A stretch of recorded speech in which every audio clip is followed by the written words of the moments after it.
In this video we're going to see how to use the bib file that we spent so long creating. We're just going to create a short document where we have a couple of sentences that cite some works, and then LaTeX is going to produce the references section for those things we've cited. Now the commands that will ensure that LaTeX does that are bibliography style, and you can see the two bibliography commands that we're going to have to type in. And by the way, I'm typing these right next to end document. Those two commands are now appearing in TextStudio's helpful hints. The first one I'm going to type is the style one, so I'll move the highlighter down and press enter. I now just have to enter the style. I'm going to use plain, and then I'm going to do the bibliography bibliography, just that command itself, and this then takes the file name as its argument, so I say my bib file, capital F. There we go. And no ending to this. LaTeX knows that it's got to hunt down a file that ends .bib. So when all of this is working, LaTeX will look in my bib file.tex, hunt down the information for every citation we have used, and then print those out in a reference section according to the style plain, and all the rules for the layout are contained within the plain file. Now I'm going to type in my sentence which uses the references, and in fact I'll just type in the sentence from the previous slide, which was the exercises in, I'll put a tilde, cite. Again, the reason for a tilde in between the word and the backslash cite is to stop a line break happening in between those two things. It's not good to start a line with a number, and it's not good to start with a citation bracket. Now the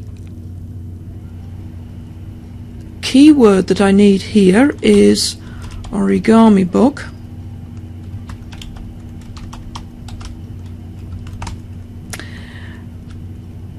and sorry, I haven't finished the sentence. That citation are trivial, but the exercises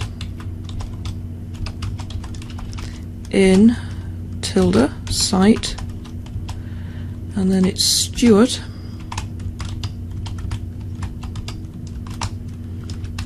are interesting.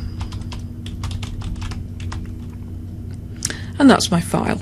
I'll save that, and now I'm going to have to process it. This is going to be a lot more involved process, especially the first time you do it, than you're used to, because we have to register all these nicknames with a central file, and that's done by running BiBTeX.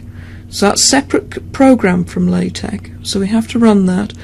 We also have to run LaTeX, and we often have to run it twice for it to make sure that it has laid out the bibliography correctly and it's giving us the correct citations. And I found that TextStudio has some shortcuts on the keyboard for each of these commands. I've learnt that F6 does PDF LaTeX, I've learnt that F11 does BiBTeX, and I've learnt that F7 brings up the viewer. So what I'm going to do is tap the F6 key to run PDF LaTeX for the first time, and now I'm going to run the BiBTeX command. And by the way, I know this is working because I can see the exited normally command, and now I'm going to run PDF LaTeX twice, once, twice. And I now want to view the output of that. I've pressed F7,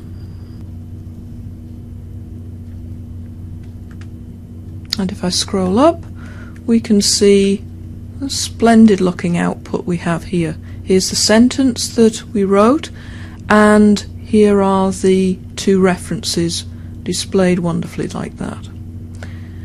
Now, I'm now going to go back and add more to this sentence, and what you're going to find is that you don't have to go through such a long process in compiling the file when you run it for the second time. If we don't make any changes to the bib file, we don't have to run BiBTeX again.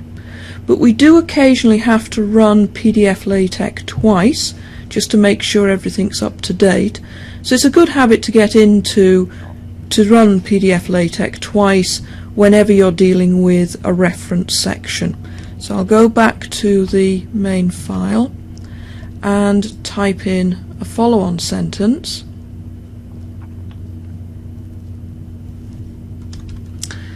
Which says the two books illustrate two different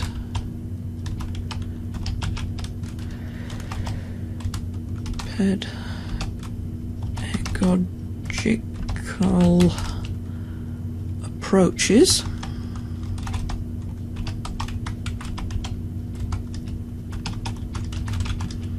and these are documented in, and I'll give the citation of that long book that we came up with, the pedagogical book that we entered via JabRef, and I can see the citation here underneath the helpful hint that TextStudio has produced for me. And once your bib file gets any sort of size, much beyond 10, you'll find this tool here is absolutely invaluable, because you'll quickly forget what these keys are. Even when you've adopted a systematic approach, it's still going to be difficult to remember them, and it's wonderful that TextStudio does list them out for us. And so that's the citation I want.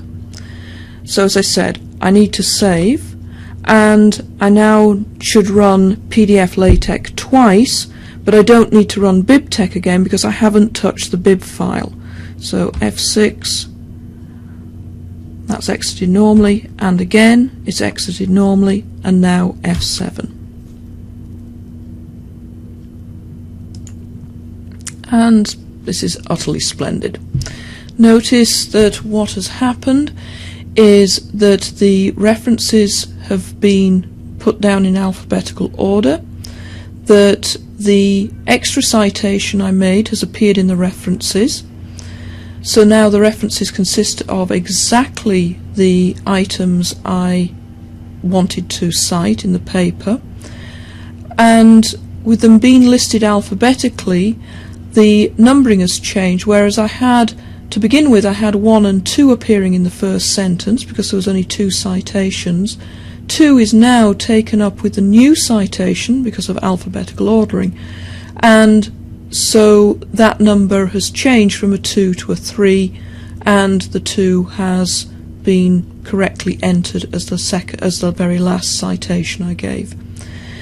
Sometimes you'll look at the PDF and these numbers won't quite be right, they won't be in sync with the reference. All you have to do is to go back and run PDF-LaTeX again, and that will be resolved. Also, if you find when you come to this file you notice a sequence of question marks where there should be a citation, again you need to go back and rerun PDF-LaTeX, and that should be resolved.